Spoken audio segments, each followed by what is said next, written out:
कार्तिक मातम में 30वां अध्याय। भगवान कृष्ण ने कहा, हे प्रिय, नारद जी के वचन सुनकर महाराजा पृथु बड़े विस्मित हुए। अंत में उन्होंने नारद जी का पूजन करके उनको विदा किया। इसलिए माघ, कार्तिक और एकादशी ये 3 व्रत मुझे अत्यधिक प्रिय है। वनस्पतियों में तुलसी, महीनों में कार्तिक, तिथियों में एकादशी और क्षेत्रों में श्री कार्तिक मुझे बहुत प्रिय है। जो प्राणी जितेंद्रिय होकर इनका सेवन करता है वह यज्ञ करने वाले मनुष्य से भी अधिक प्रिय लगता है। जो प्राणी विधि से इनकी सेवा करते हैं उनके मेरे अनुग्रह से सभी पाप दूर हो जाते हैं। भगवान कृष्ण के वचन सुनकर सत्यभामा ने कहा कि हे नाथ, आपने यह बात बड़ी आश्चर्यजनक कही है कि दूसरे के दिए हुए पुण्य के फल से कलह की मुक्ति हो गई।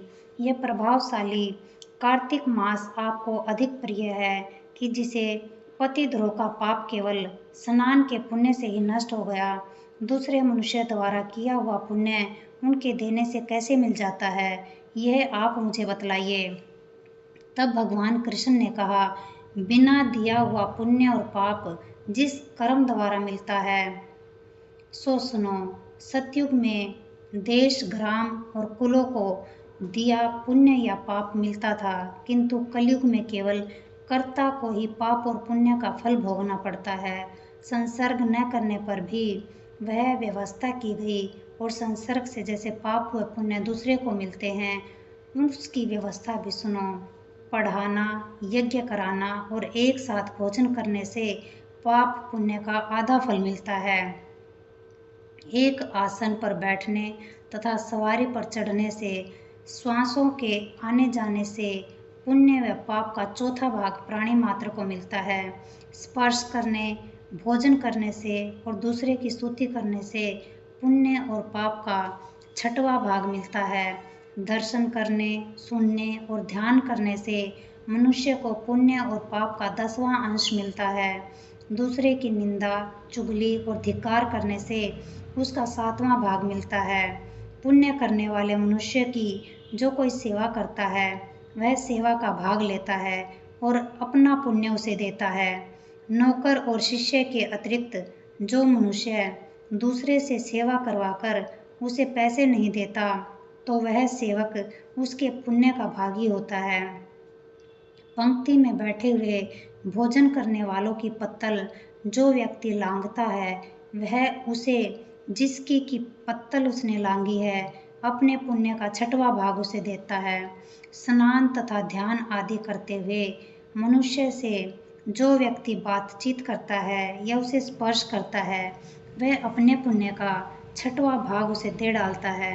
जो मनुष्य धर्म के काम के लिए दूसरों से धन मांगता है पुण्य का भागी होता है। ठीक उसी तरह जिस तरह की दान करने वाला पुण्य का भागी होता है। जो मनुष्य धर्म का उपदेश करता है और पश्चात श्रोता से याचना करता है वह अपने पुण्य का 6वां भाग उसे देता है।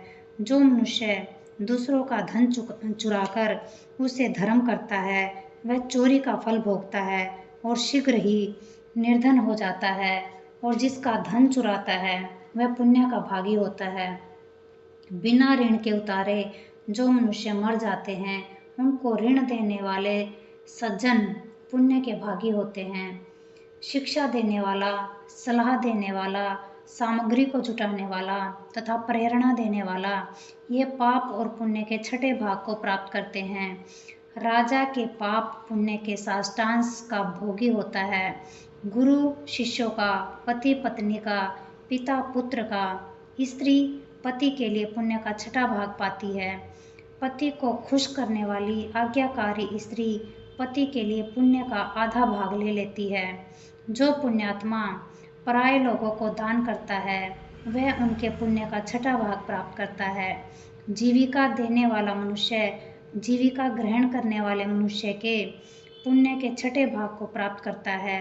इस प्रकार दूसरों के लिए पुण्य अथवा पाप बिना देने के भी दूसरे को मिल जाते हैं, किंतु यह नियम जो कि मैंने बतलाए हैं कलयुग में लागू नहीं होते।